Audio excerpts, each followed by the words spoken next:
Something else you need to watch out for is the possibility that the microbit will send or will transmit in the middle of a kind of transfer of data. So for some reason, when you press run on your Python program, something would have already been sent by the microbit, and you will intercept that kind of halfway through or right at the end. And as we run it here, we may not be able to see exactly, but sometimes there can be a blank line inserted in here, and that can happen. I'll just have another go. You never know, we might get lucky and it'll show it, but I can guarantee you that it can happen, and therefore it can be an error.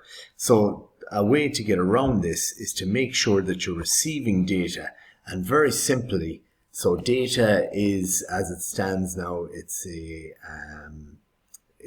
string. So we're just going to go if the length of the data, so whatever length, if it's greater than 0. So if there is some data being received, then we print the data. So if there's some data being received, then we print it. So let's have a run now again. Now again, it might not look so different to the previous scenario, but what's important to remember here is that we have now cut out any possible error that could occur.